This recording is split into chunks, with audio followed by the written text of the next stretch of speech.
Os destaques desta edição.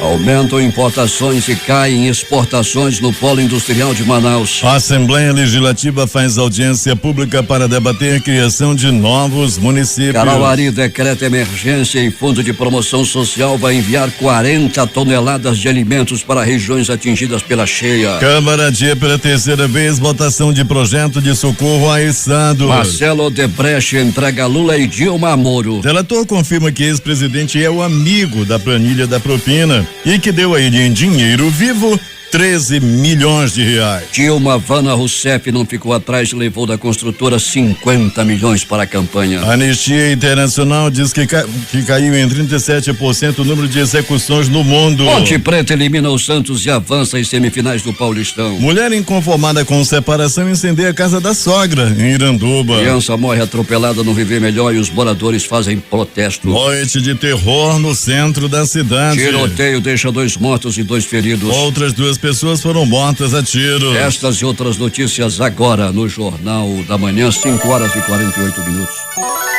Previsão do tempo. Em meio a muitas nuvens, Manaus amanhece com 25 graus de temperatura e a máxima deve chegar dos 33 graus Celsius. O Clima Tempo diz que é de 80% a probabilidade de chover 10 milímetros. A umidade do ar está em 87%. Os ventos estão calmos com 6 km/h de velocidade. Terça-feira, 11 de abril. É o 101º dia do ano no calendário gregoriano, 102º em anos bissextos. Faltam 264 para acabar 2017. Hoje é dia de Santo Stanislau. Também comemoramos o Dia Mundial da Doença de Parkinson e o Dia do Infectologista. O Rio Negro subiu nos 10 primeiros dias de abril 43 centímetros, já contados os últimos 3 centímetros de domingo para segunda-feira. Seu nível em relação ao mar estava ontem em 27 metros e 73 centímetros. Com algumas nuvens, o Aeroporto Internacional Eduardo Gomes está operando sem restrições para pousos e decolagens. Registros da história. O que aconteceu nesta data? 1919, fundação da Organização Internacional do Trabalho. 1915, O Vagabundo.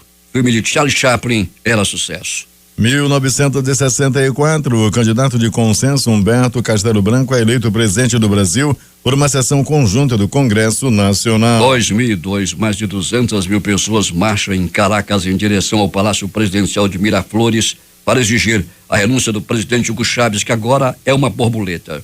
19 dos manifestantes são mortos e o ministro da Defesa, general Lucas Rincon, anuncia a renúncia de Hugo Chávez pela TV Nacional. Atentado terrorista contra a sinagoga de Laguiba, na Tunísia, mata 19 pessoas e fere outras 30. 5h49 em Manaus. Sejam bem-vindos ao Jornal da Manhã. A Polícia Federal, Eduardo, ouvinte do Jornal da Manhã, bom dia para você. Bom dia, Paulo. Está nas ruas a Polícia Federal e os agentes da PF, do Ministério Público Federal e da Receita Federal realizam nesse instante uma operação para cumprir mandados de prisão contra Sérgio Cortes, ex-secretário de Saúde do governo Sérgio Cabral, e os empresários Miguel Isquim e Gustavo Estelita. A operação batizada de Fratura Exposta visa cumprir mandado de busca e apreensão em vários endereços. Interessante esta operação Fratura Exposta. A operação investiga fraudes em licitações para o fornecimento de próteses para o Instituto Nacional de Traumatologia e Ortopedia. De acordo com as investigações, quando era diretor do Instituto, Sérgio Cortes teria favorecido a empresa Oscar Isquim, da qual Miguel é sócio nas licitações do órgão. Gustavo Estelita é sócio de Miguel em outras empresas e já foi gerente comercial da Oscar Isquim. A operação também é por desvios da Secretaria Estadual de Saúde com pagamento de propina para o esquema criminoso comandado pelo ex-governador Sérgio Cabral. As empresas do esquema atuariam de forma conjunta para, com aval dos envolvidos, burlar a competitividade das concorrências públicas e favorecer sempre a Oscar Isquim. As prisões foram pedidas a partir da delação premiada de César Romero, que trabalhou com o ex-diretor da Into e entregou todo o esquema. A Isquim é uma das maiores fornecedoras de próteses do Rio de Janeiro. Cortes entrou como médico na Into em 1990 e de 2012 a 2006 foi diretor do órgão. Em 2007 ele passou a atuar como secretário de saúde na gestão de Sérgio Cabral, onde permaneceu até 2013. Peixe até 20% mais barato começa a ser comercializado nesta terça-feira no Feirão do Pescado da Secretaria de Estado da Produção, SEPRO. A ação do governo do Amazonas, tradicional na Semana Santa, vai impulsionar a venda de pescado, melhorando a renda de mais de 60 piscicultores e levando o produto mais barato ao consumidor. Para este ano, de acordo com a Secretaria Executiva de Pesca e Aquicultura, instituição vinculada ao sistema SEPRO, a meta é comercializar mais de 700 toneladas de pescado. Em 2016 foram colocados à venda 500 toneladas. Já nesta terça-feira, o Feirão do Pescado passa a funcionar a partir das 18 horas e segue até as 21 em 4 pontos. Na Alameda do Samba, no Alvorada, no Centro de Convivência da Família Padre Pedro Vinhola, na Cidade Nova, no Clube dos Oficiais da Polícia Militar, no Aleixo, e no Feirão da CEPRO, no Tarumã. Nos próximos 3 dias, de 12 a 14, o Feirão do Pescado passa a funcionar das 7 às 21 horas. Nos 4 pontos do Feirão do Pescado, o produto será comercializado em diferentes cortes, para assado ou caldeirada e sem espinha. O município de Carauari, localizado na Calha do Juruá, é o 5º a decretar situação de emergência por conta da enchente. A cidade agora faz parte do cronograma de atendimento humanitário da Defesa Civil do Amazonas. O Fundo de Promoção Social entrega nesta terça-feira para a Defesa Civil do Estado a carga de 40 toneladas de alimentos arrecadados durante o Jogo Solidário Amigos do José Aldo e Amigos do Rones Torres, realizado em fevereiro na Arena da Amazônia. O evento tem a liderança da presidente de honra do FPS, primeira-dama Edilene Gomes de Oliveira, e ocorre às 9 horas no almoxarifado da Secretaria de Estado de Assistência Social. As cestas básicas serão incorporadas ao socorro humanitário que a Defesa Civil vai encaminhar às famílias afetadas pela cheia dos rios no interior do Amazonas. Temos informações com Larissa Balheiro. O Amazonas registrou 2.781 casos de tuberculose no ano passado. Isso é uma diminuição de 3% em relação a 2015, de acordo com os últimos dados do Ministério da Saúde.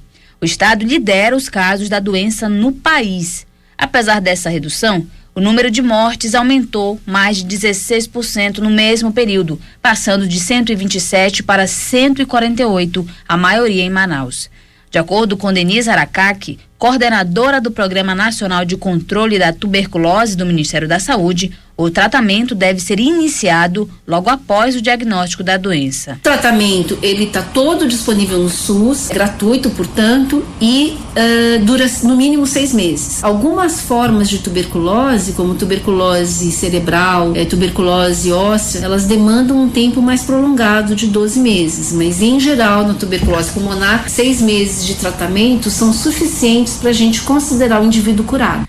Ainda de acordo com a Aracaki, as redes estaduais de saúde contêm orientações específicas para profissionais que facilitam o atendimento aos pacientes. Para os profissionais de saúde, a gente tem uma série de documentos que orientam o que o profissional de saúde deve fazer. A gente tem um guia de vigilância em saúde que tem um capítulo específico para tuberculose. O que nós devemos fazer para controlar a tuberculose? Além disso, a gente tem um manual de recomendações para o controle da tuberculose, que fala sobre diagnóstico, tratamento, ações programáticas, recomendações sobre pesquisa, sociedade civil, etc. O Brasil já anunciou um plano nacional pelo fim da tuberculose, um acordo global firmado com a Organização Mundial da Saúde. O objetivo é acabar com a doença até 2035.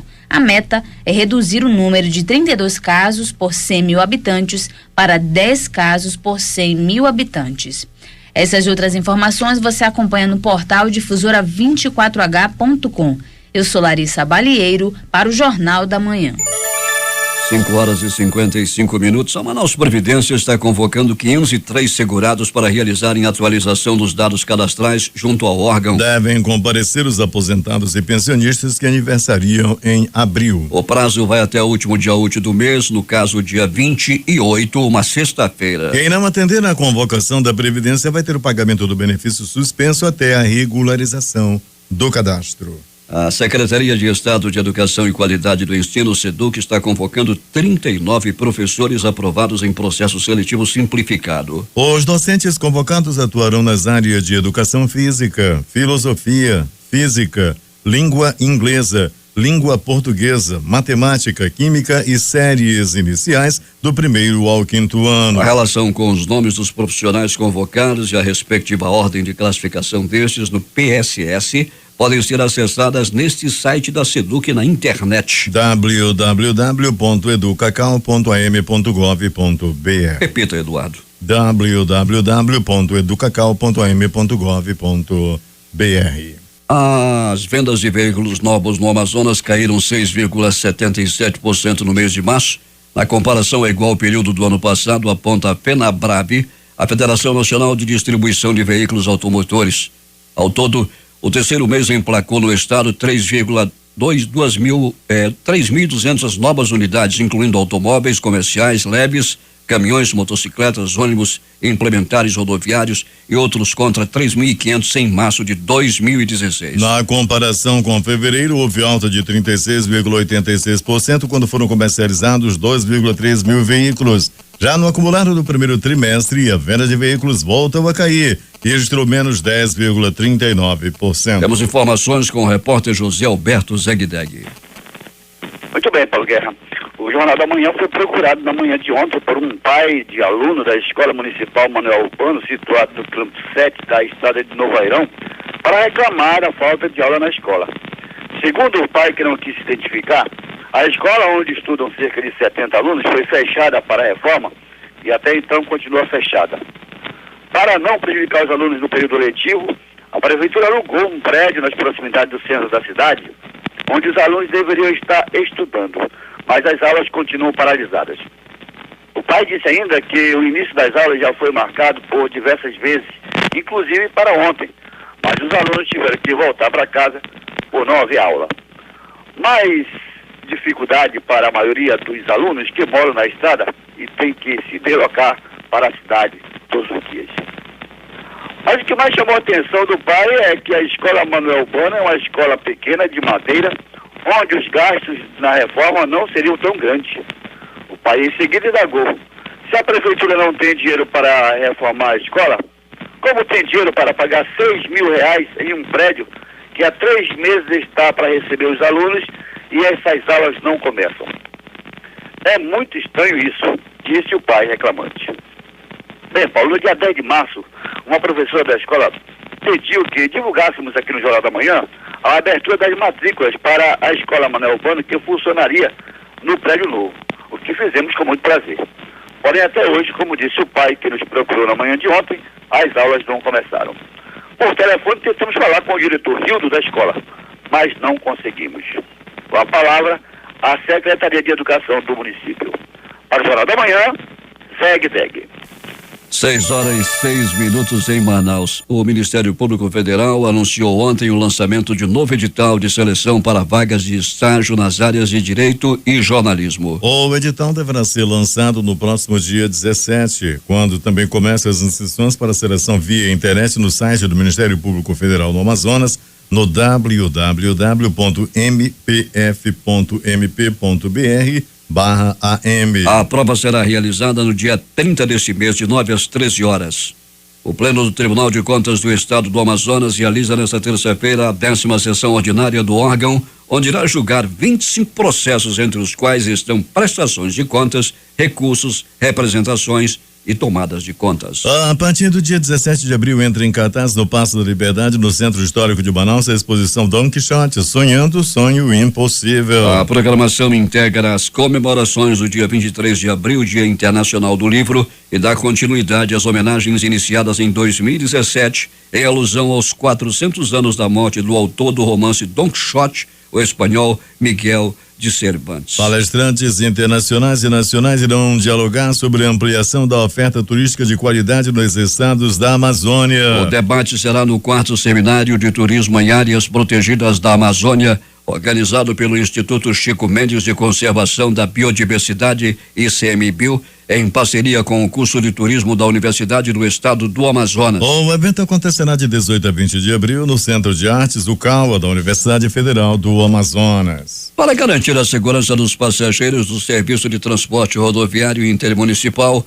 o governo do estado, através da Agência Reguladora dos Serviços Públicos concedidos à ASAM, realizará a partir da próxima quinta-feira, dia 13, a Operação Semana Santa. A fiscalização da qualidade da prestação desse serviço, realizado por empresas de ônibus, veículos fretados e táxis intermunicipais, será intensificada, com a participação de 50 servidores do órgão, que atuarão na rodoviária de Manaus, nas rodovias M010 e BR-174 e na ponte Rio Negro. As ações que serão fixas e volantes também ocorrerão em períodos noturnos para coibir o transporte clandestino e principalmente garantir a segurança dos trajetos durante o feriado prolongado.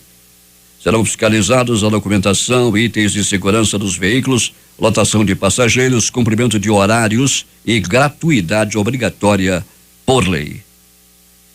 O Ministério Público Federal no Amazonas iniciou tratativas com órgãos públicos e instituição privada para a construção da Capela de São Benedito na comunidade do Quilombo do Barranco de São Benedito, na Praça 14 de Janeiro. O santo é o padroeiro da comunidade e a festa de São Benedito é promovida pela comunidade quilombola no bairro da Praça 14 de Janeiro, nos meses de março e abril há mais de 100 anos. A imagem oficial do santo com os demais ornamentos que compõem o altar e o ambiente de adoração estão assentados na sala de uma residência daquela comunidade. O prefeito em exercício, Marcos, ontem intermediou nesta segunda-feira uma reunião entre representantes da Manaus Ambiental e da Eletrobras Amazonas Energia para cobrar uma posição da empresa concessionária de energia em relação às interrupções do serviço que acabam causando falhas no abastecimento de água da cidade. A Manaus Ambiental apresentou um relatório sobre todos os problemas que estão ocorrendo na cidade em relação à água, além da quantidade de vezes que cada ponto teve sua distribuição interrompida por falta de energia. Segundo o diretor de operações da Amazonas Energia, Paulo Maciel, a empresa se comprometeu em tratar cada ponto destacado pela Manaus Ambiental como prioridade, investindo recursos nas demandas mais urgentes. E assim, a população deixará de ser penalizada com a falta de água. E a insegurança tomou conta dos moradores da comunidade do Iporá, no Rio Preto da Eva. A denúncia do presidente da Comissão de Segurança Pública da Assembleia Legislativa do Amazonas, deputado estadual Cabo Maciel, do PR, que cobra a presença da Polícia Militar, Civil e Militar, para realizar uma operação naquela área. Maciel teve informação de que os bandidos atacam os passageiros dos ônibus que trafegam na rodovia M10. Depois do assalto, fogem pelo ramal do Tumbira, que é o principal. Além dos ramais, Caramuri e Manápolis até o Rio Amazonas. De acordo com o Cabo Maciel, pelo menos 5 bandidos usando tornozeleiras estão circulando no Iporá, terrorizando e realizando assaltos nas propriedades dos agricultores que pedem a presença da polícia. 2 projetos de lei que tramitam na Câmara Federal podem atender às expectativas de moradores de mais de 40 distritos do Amazonas que aguardam pela emancipação. O tema foi pauta de uma audiência pública realizada nesta segunda-feira na Assembleia Legislativa do Estado, a partir da iniciativa dos deputados Adjuto Afonso do PDT e Sinésio Campos do PT, por solicitação da Federação das Associações de Desenvolvimento Distrital Emancipalista do Amazonas. 2 propostas sobre o tema já foram aprovadas pelo Congresso, mas vetadas pela presidente da República à época, Dilma Rousseff, sob a alegação de que a criação dos municípios resultaria em aumento de despesas, não sendo acompanhado por um crescimento de receitas equivalente. O deputado Sinésio Campos, também autor do pedido da audiência, defende que a emancipação contribuirá com o desenvolvimento do Estado. No Amazonas, as áreas que mais apresentam características para emancipação são Purupuru em Janauacá, no Careiro Castanho, Foz do Canumã e Axinim em Borba, Itapeaçu em Urucurituba, Novo Remanso em Itacoatiara, Matupi em Manicoré, Caviana em Manacapuru, Beruri, Campina do Norte, Manacapuru, Mocambo em Parintins, Balbina, Presidente Figueiredo, dentre outras comunidades. 6h11.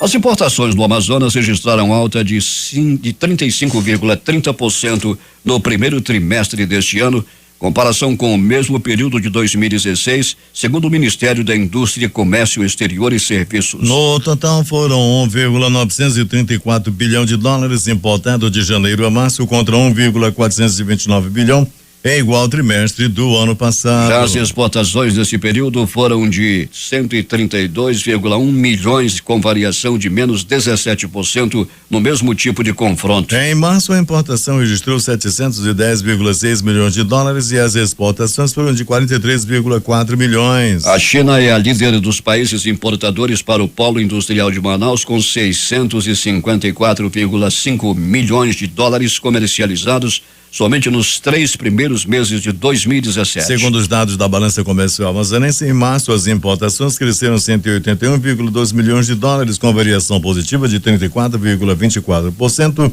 no confronto com fevereiro, quando registrou 529,3 milhões de dólares. Em relação a março de 2016, a variação positiva foi de 51,90%, fechando aquele mês com apenas 467,8 milhões importados. Polícia.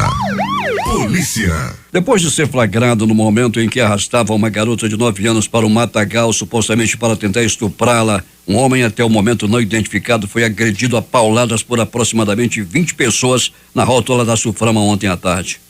Conforme a polícia, os agressores queriam violentar o suspeito com um cabo de vassoura. De acordo com o mototaxista, um caminhoneiro que passava pelo local percebeu a ação do suspeito.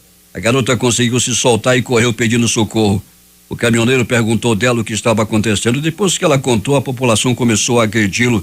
Disse ao ressaltar que o suspeito tem aproximadamente 50 anos e sempre é visto por aquela área.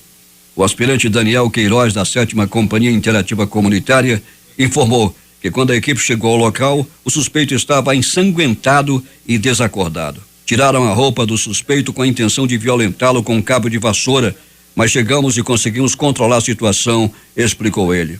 Uma faca foi encontrada ao lado do suspeito. O homem foi socorrido pelo Serviço de Atendimento Móvel de Urgência SAMU e levado ao pronto-socorro João Lúcio, onde passou por procedimento cirúrgico e segue em estado de coma. Com gritos de querão e segurança, cerca de 60 pessoas fecharam a entrada do residencial Viver Melhor no bairro de Santa Etelvina, na Zona Norte, em protesto ontem à noite. Os manifestantes pediram sinalização e até uma delegacia para a área após o registro da morte de uma menina de 8 anos atropelada no início da tarde de ontem. O ônibus, o transporte público que trafegavam pelo conjunto, além de carros de passeio, foram proibidos de passar pelo local. Inconformada com o fim do relacionamento com o marido, usuária de drogas cumpre promessa e ateia fogo na casa da sogra no município de Iranduba. Quem tem os detalhes é J. Rai. Um incêndio de grandes proporções destruiu por volta das 8 horas da manhã de ontem a residência da aposentada Deusa Brito de Carvalho, de 70 anos, localizada na Avenida Solimões, no centro de Iranduba. A dona da casa e um irmão dela, também idoso, foram alertados pelos vizinhos sobre o avanço das chamas, saíram a tempo e nada sofreram. Tudo o que havia na residência virou cinzas, inclusive materiais de ornamentação e outros pertences da Igreja Adventista do Sétimo Dia, onde Deusa Brito e a família congregam. O incêndio, segundo a aposentada, foi provocado pela nora dela, Miriam Cristina Marques, de 23 anos, que vivia com o autônomo Lúcio Brito havia 2 anos, depois de ter vindo do Mato Grosso do Sul para se casar com outro homem que a teria rejeitado. Nos últimos 3 meses, a relação do casal passou a ficar conturbada e começaram as ameaças por parte da jovem, que, de acordo com a sogra, é usuária de drogas. E ela saía pra rua beber e fumar esse negócio e queria que ele aceitasse. E aí ela prometeu, com raiva deles, que ia tocar fogo na casa, mas a gente nem acreditava. Tá com os 3 meses que ela fez essa promessa, né? Daí ele disse: mamãe, não vai dar certo, vamos comprar passagem dessa mulher e pra ela ir embora. E quando foi agora, nós resolvemos a comprar. Compramos, meu filho foi conversar com ela e ele ficou chateado, não queria. E aí disse que ia pegar ele, ia pegar a menina pra matar e disse que ia tocar fogo na casa. Ele foi fazer o boletim, quando ele veio de lá, ela já tinha tocado fogo. Dona Deusa, como é conhecida, que é cantora cristã, disse que não está com raiva da agora ex-nora. Eu queria que ela se regenerasse, se transformasse. Quanto à casa e aos pertences destruídos, eu sei que meu Deus é grande, ele vai me dar, assim como ele fez para Jó. Eu não quero que ele me dê em dobro, meu irmão, eu quero que ele me dê somente o que eu tinha. O incêndio no centro ontem pela manhã afetou a rede elétrica e deixou boa parte da cidade sem energia por mais de 3 horas. O serviço de internet também foi afetado. Um trecho da Avenida Solimões precisou ser interditado para que as equipes do Corpo de Bombeiros, SAAI, Eletrobras, Distribuição Amazonas e Prefeitura pudessem trabalhar. Nas redes sociais, uma campanha solidária foi iniciada para ajudar a família que teve a casa destruída. 2 menores de idade, filhos da incendiária, foram encaminhados ao Conselho Tutelar, enquanto Miriam Cristina Marques foi levada para uma unidade prisional. J. Rai para o Jornal da Manhã. 6h22 em Manaus. 4 homens que não tiveram nomes e idades revelados foram baleados ontem no centro da cidade. 2 vítimas não resistiram e morreram. Mais cedo, por volta das 19 horas, o irmão de um policial foi assassinado com pelo menos 10 tiros no bairro de São Lázaro. A polícia suspeita que a motivação dos crimes esteja relacionada a alguma briga entre facções criminosas que disputam o comando do tráfico de drogas na região. As outras 2 vítimas foram socorridas pelo Serviço de Atendimento Móvel de Urgência. Segundo o policial militar da Rocan, Taylor Campos, os criminosos estavam em 2 carros modelos Renault Clio de cor branca e um Citroën de cor preta. Após o crime, eles fugiram nos veículos que não tiveram as placas identificadas. O primeiro crime ocorreu por volta das 21 horas em frente de um motel na Lobo da Almada. A vítima, identificada como Júnior, morreu. Testemunhas informaram que o Juninho possivelmente tinha envolvimento com o tráfico de drogas. Por volta das 21h10, os criminosos trafegavam pela rua Tamandaré, que abriga casas noturnas que funcionam como bordéis, quando atiraram na direção de pedestres e frequentadores das casas de show. 6h23 em Manaus. Vamos saber o que aconteceu durante a noite, madrugada e outras informações complementares às que já foram divulgadas aqui. Gerson Guerra. Muito bem, Paulo Guerra. Vamos para as notícias de pronto-socorro e polícia do dia, noite e madrugada, dizendo que o tempo é nublado na capital amazonense. Investigadores do 28º DIP do bairro Colônia Antônio Aleixo prenderam ontem à tarde, em flagrante, os nacionais Luiz Henrique Rosas da Silva e Eliazar Faustino de Castro por tráfico de drogas e associação para o tráfico, além de corrupção de menores. A prisão aconteceu na residência onde era utilizada para guardar trouxinhas de pasta base de cocaína, a famosa pasta do capeta, pelo menos 187 trouxas, além de 2 porções grandes de oxi, uma arma caseira e diversos celulares e material para a confecção de droga foram apreendidos. A operação teve o comando do delegado Venceslau de Queiroz, do 28º DIP. Além de Luiz Henrique Rosas e Eliazar Faustino, foram apreendidos 4 menores de idade que trabalhavam para os 2 acusados. Eles ficarão à disposição da Justiça. No pronto-socorro, 28 de agosto, nenhuma ocorrência de polícia, só atendimentos clínicos de ontem para hoje. Já no pronto-socorro Platão Araújo, deu entrada às 19 horas de ontem, vítima de arma de fogo, Aguinaldo Machado Maciel, de 21 anos. O fato aconteceu no bairro João Paulo. O causador não foi identificado na portaria daquele pronto-socorro. Uma tentativa de enforcamento deu entrada às 21h30. Wesley Thiago Cruz de Souza, de 25 anos. Ele é morador da rua Mogi dos Campos, no bairro Jorge Teixeira. Ele recebeu atendimento também no pronto-socorro Platão Araújo. No pronto-socorro João Lúcio, registro apenas de uma morte. Um homem de nome não identificado, que já foi relatado ainda há pouco por você, Paulo Guerra. Ele foi espancado depois de uma tentativa de estupro próximo à rotatória da Suframa ontem. Ele veio a óbito naquele pronto-socorro, ainda não está identificado, mas será daqui a pouco removido pelo Instituto Médico Legal. Mesmo sendo o começo de semana, os funcionários do Instituto Médico Legal tiveram bastante trabalho na segunda-feira para remover vítimas de acidente de trânsito, além de arma de fogo ocorridos na cidade, que já foram relatados aí pela nossa reportagem. A vítima de atropelamento foi a pequena Júlia Gabriele Libório Marinho, de apenas 8 anos, atropelada quando se dirigia para a escola na tarde de ontem, por volta de 12h30. Júlia foi atingida por um caminhão-baú da rua Raio de Luz, na comunidade Lago Azul. A vítima ainda chegou a ser levada, socorrida para um SPA, mas já chegou sem vida. A pequena vítima morava com a família no bloco 2, apartamento 204, do conjunto Viver Melhor. Ontem foi reconhecido no Instituto Médico Legal o corpo de José Edivaldo dos Santos Lobato, de 38 anos, cujo corpo foi removido da rua 7 de setembro, no bairro Colônia Terra Nova, no dia 29 de março, vítima de agressão física. O reconhecimento foi feito por uma irmã de José Edivaldo. Ele morava na rua Tucandeira, no bairro Colônia Terra Nova, na zona norte da cidade. Depois da divulgação aqui no Jornal da Manhã sobre um cadáver que se encontrava na geladeira, gaveta 5 do Instituto Médico Legal, divulgação que foi feita ontem pela gente, foi identificado a vítima de arma de fogo encontrada no Beco Independência, no bairro Japim. Trata-se de Ronison Lima Freitas, de 32 anos. O reconhecimento foi feito por uma irmã da vítima. Ronison residia à rua Professor Juliana Maquiné, Conjunto São Lucas, número 61, no bairro Tancredo Neves, na Zona Leste. Mandando aí um abraço para o Roberto Lemos e também para a Silvia e seu pai, aí no bairro de Educandos, acompanhando, né, o Jornal da Manhã.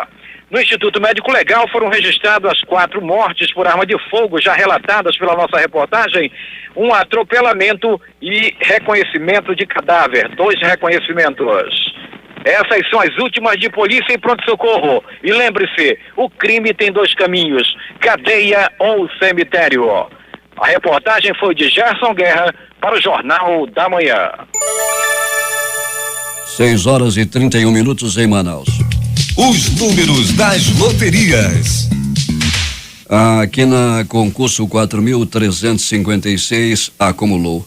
A quadra saiu para 55 apostadores, cada um leva R$7.437,38. O terno teve 4.415 apostas ganhadoras com premiação individual de R$139,32. Os ruins de número foram 110.346, que fizeram dois números apenas, cada um leva esta importância magnífica de R$3 e mais 6 centavos. As dezenas sorteadas deste concurso 4356 daquela foram estas: 20, 54, 68, 70 e 80. Vamos repetir: 20, 54, 68, 70 e 80. Agora a Loto Fácil, o concurso 1497. Um apostador vai receber R$1.901.422 e de quebra 20 centavos. De onde ele é? É de Jundiaí, São Paulo. Ele acertou as dezenas 01, 02, 05, 07, 11, 12, 13, 14, 15, 16, 17, 18, 19, 22 e 23. Repetindo os números da Loto Fácil: 01, 02, 05, 07, 11, 12, 13, 14, 15, 16, 17, 18, 19, 22 e 23. 14 acertos, muita gente. 220 apostas. Cada um recebe R$2.659,33. Com 13 acertos, mais ainda 10.018 apostas ganhadoras. O prêmio fixo R$20. 12 acertos, 129.742 apostadores, R$8. 11 acertos, 818.464 ganhadores. O prêmio R$4. Agora 6h33 em Manaus. Esportes.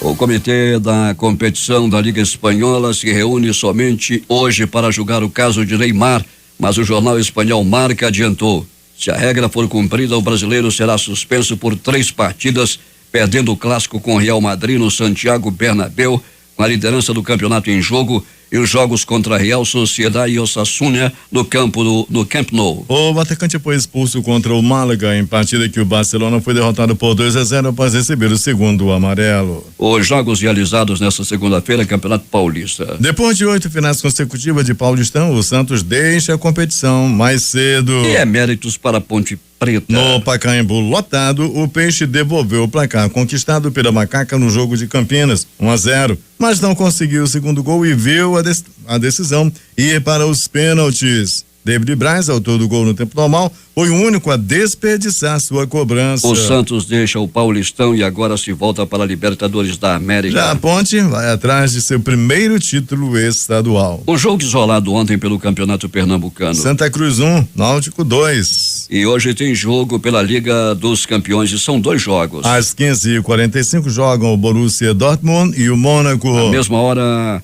a Juventus e o Barcelona. Pela Libertadores da América, às 21h45 jogam Grêmio e Deportes Iquique. O presidente da Associação de Futebol da Argentina, Cláudio Tapia, anunciou a demissão de Edgardo Bauza do cargo de treinador da seleção do país. Comunicamos que Edgardo Bauza deixa de ser o técnico da Seleção Nacional, disse Tapia em rápida coletiva de imprensa concedida após uma reunião com o agente do treinador. Após 8 jogos no posto, Bauza deixa a equipe nacional na 5ª posição das eliminatórias sul-americanas para a Copa do Mundo de 2018, colocação que dá acesso à briga por uma vaga só na repescagem. Bauza foi contratado em 5 de agosto de 2016 para o lugar de Gerardo Martino, que havia sido demitido em 5 de julho do mesmo ano após o vice-campeonato na Copa América Centenário. Últimas notícias. O dólar fechou em queda em relação ao real nesta segunda-feira após subir por 3 dias de negócios consecutivos. O mercado voltou as atenções para o cenário geopolítico após os Estados Unidos deslocarem um porta-aviões para a Península Coreana e também o cenário político doméstico com as negociações para a reforma da Previdência, destaca Reuters. A moeda norte-americana recuou 0,35%, vendida a 3,13. O Ibovespa subiu 0,09%. A 64.649 pontos após acumular queda de 0,6% na semana passada. Instituições financeiras consultadas pelo Banco Central esperam que a taxa básica de juros seja reduzida em 1 ponto percentual, caindo para 11,25% ao ano, na reunião do Comitê de Política Monetária Copom, marcada para hoje e amanhã em Brasília. O IBGE divulgou os números de fevereiro e por região da indústria em fevereiro. Em janeiro, a produção industrial subiu 1,4% após 34 meses de queda.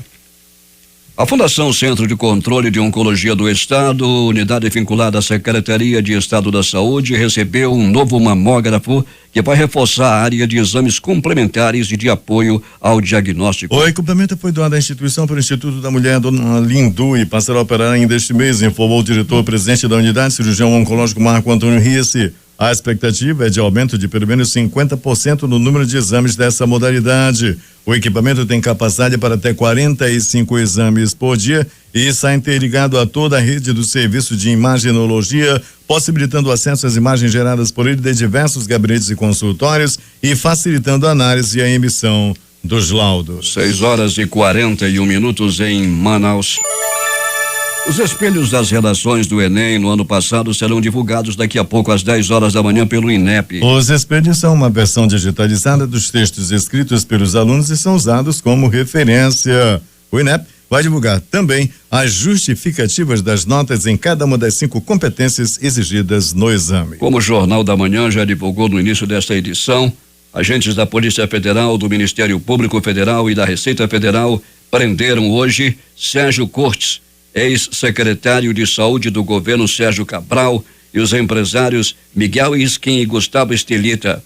A operação, batizada de Fratura Exposta, visa cumprir também 2 mandados de condução coercitiva e de busca e apreensão em vários endereços. A operação investiga fraudes em licitações para o fornecimento de próteses para o Instituto Nacional de Traumatologia e Ortopedia do Rio de Janeiro. O cantor Jerry Adriani, de 70 anos, iniciou tratamento contra um câncer no Hospital Vitória, na Barra da Tijuca, na zona oeste do Rio. Ele foi internado há quase uma semana na unidade e passou por uma bateria de exames. Jerry Adriani deu entrada no hospital com um quadro de trombose venosa profunda. O cantor tinha shows marcados em Salvador, mas foi substituído por Vanderlei Cardoso. O ministro Gilmar Mendes, do Supremo Tribunal Federal, rejeitou o pedido de liberdade movido pelos advogados do empresário Ike Batista. Ike foi preso pela Polícia Federal em janeiro deste ano. Para Gilmar Mendes, o empresário foi apontado como mandante de atos de corrupção e lavagem de dinheiro e representa risco de prejudicar as investigações caso seja liberado. 6h43 em Manaus. A Advocacia Geral da União, órgão que representa o governo federal junto à Justiça, enviou nesta segunda-feira parecer ao Supremo Tribunal Federal no qual disse que cabe ao Poder Legislativo discutir sobre o aborto. O parecer da Advocacia Geral da União foi enviado na ação em análise na Corte que trata da descriminalização do aborto. O PSOL argumenta que impedir a interrupção das gestações viola os princípios fundamentais das mulheres. E vai ser instalado hoje o Conselho de Ética da Câmara dos Deputados. Os novos integrantes serão escolhidos para mandatos de 2 anos e também deverá ser eleito o presidente do Conselho. A Câmara dos Deputados chegou a abrir nesta segunda-feira a sessão para votar o projeto que prevê recuperação fiscal dos estados em crise financeira, mas adiou de novo a análise da proposta. A nova tentativa de votação do texto ficou para esta terça-feira hoje, portanto. O que é destaque no mundo neste início de manhã? Um incêndio destruiu completamente o campo de imigrantes de Grande-Sinté, situado nos arredores da cidade de Dunkerque, no norte da França, informou o prefeito regional. Ao menos 10 pessoas ficaram feridas pelas chamas ou intoxicadas pela fumaça do campo de imigrantes, que abrigava cerca de 1.500 pessoas em cabanas pré-fabricadas de madeira, informaram os bombeiros. Um terremoto de magnitude 5,1 graus sacudiu hoje São Salvador, provocando a morte de uma pessoa e ferimentos em outras 2. Pelo menos 6 pessoas morreram e 9 ficaram feridas nesta segunda-feira em um desmoronamento em um prédio-garagem em construção no setor oeste da cidade do México, informaram as autoridades locais.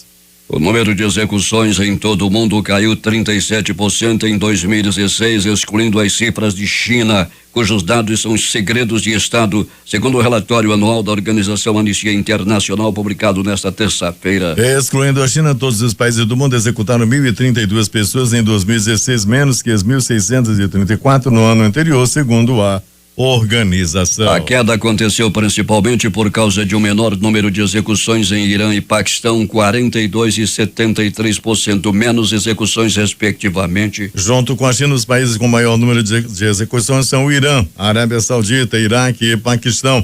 E pela primeira vez desde 2006, os Estados Unidos não estão nos primeiros 5 lugares da lista. Um homem matou seu filho em um bairro de Chicago após ambos começarem um tiroteio por uma discussão sobre quem levaria o cachorro para passear, informou hoje a imprensa local. O incidente aconteceu na manhã do último domingo em Burnside, um dos bairros mais violentos de Chicago, situado no sul da cidade, de população majoritariamente afro-americana. O principal suspeito do atentado com um caminhão que deixou 4 mortos em Estocolmo na sexta-feira reconheceu ter cometido um ato terrorista. Ele permanecerá detido enquanto aguarda o julgamento. O advogado Johan Eriksson afirmou que Raj Matyakilov, de 39 anos, reconhecia ter cometido um ato terrorista e aceitava sua detenção durante uma audiência hoje. O ataque com mísseis que os Estados Unidos realizaram na semana passada contra a base aérea de Shaya, perto de Homs, na Síria, destruiu aproximadamente 20% do poderio aéreo do governo de Bashar al-Assad, assegurou nesta segunda-feira o secretário americano da Defesa, Jim Mattis. A avaliação do Departamento de Defesa é que o ataque deixou como resultado danos ou a destruição de depósitos de munição e combustíveis, capacidade de defesa aérea e 20% de todos os aviões sírios operacionais, afirma Matt em uma nota. Um funcionário do Pentágono disse que o governo sírio provavelmente tem reservas de armas químicas na base, mas esse arsenal ficou deliberadamente intacto no ataque. Uma explosão atingiu um complexo da polícia na cidade de Diyarbakir, no sudeste da Turquia, hoje. Várias pessoas ficaram feridas e uma nuvem de fumaça pode ser vista à distância, segundo a agência Reuters. Ainda não se sabe o que provocou a explosão. Aparentemente ela ocorreu em um local destinado à reparação dos veículos e provocou o desabamento de um telhado. A agência de notícias Dogan afirma que ao menos um dos feridos está em estado crítico. Dados do PNAD, a Pesquisa Nacional por Amostra de Domicílios realizada pelo IBGE, Instituto Brasileiro de Geografia e Estatística, apontaram que em 2014 mais de 40 milhões de brasileiros demonstravam interesse por cursos de qualificação profissional. A pesquisa revelou ainda o perfil por trás dessa demanda significativa. A grande maioria dos preocupados com o tema encontrava-se na faixa etária mais jovem e possuía bom nível escolar, com 11 anos ou mais de estudo. Ainda assim, do total de entrevistados, pouco mais de 8% encontrava-se de fato realizando alguma atividade do tipo. Embora negue a intenção de disputar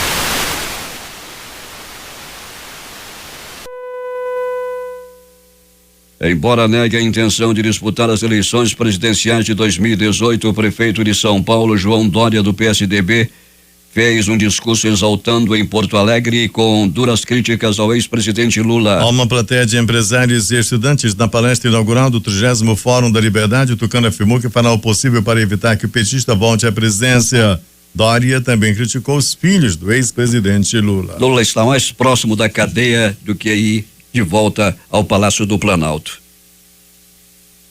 Aqui no Brasil ainda o empresário Marcelo Odebrecht afirmou que o codinome amigo das planilhas da propina da empreiteira referia-se ao ex-presidente Luiz Inácio Lula da Silva em depoimento prestado ao juiz federal Sérgio Moro nesta segunda-feira. O primeiro depoimento dele na Operação Lava Jato depois da assinatura do acordo de delação premiada. O empresário é testemunha no processo que investiga se o ex-ministro Antônio Palocci recebeu propina para favorecer a empreiteira. Odebrecht também disse no depoimento que italiano era Palocci e pós-Itália, o ex-ministro Guido Mantega. O conteúdo dos interrogatórios, assim como as delações, está sob sigilo. A testemunha também citou uma doação do Instituto Lula em 2014 e a compra de um terreno que seria usado como sede do Instituto. A obra acabou não sendo realizado. O ex-presidente do grupo Odebrecht afirmou também que Palocci intermediava pagamentos e assuntos de interesse da empresa com o Partido dos Trabalhadores. Marcelo também confirmou ter dado 50 milhões para a campanha de Dilma e que repassou em dinheiro vivo 13 milhões a Lula. Antes do término do depoimento, o juiz Sérgio Moro foi informado que o conteúdo de que Odebrecht havia dito foi divulgado por agências de notícias. Voluntariamente, advogados e outras pessoas que estavam na audiência se dispuseram a mostrar os celulares. Moro lamentou o vazamento, mas disse que cabia à defesa dos citados decidirem em até 3 dias se tomariam alguma providência. As edições impressas locais estão hoje em matérias de capa. Agora.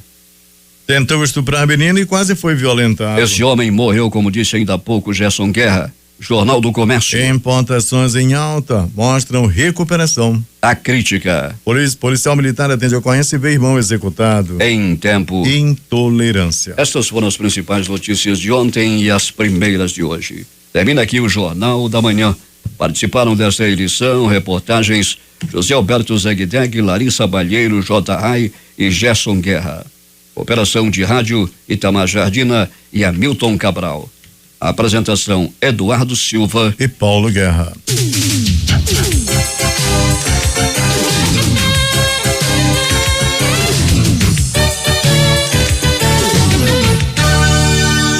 (96,9) Difusão.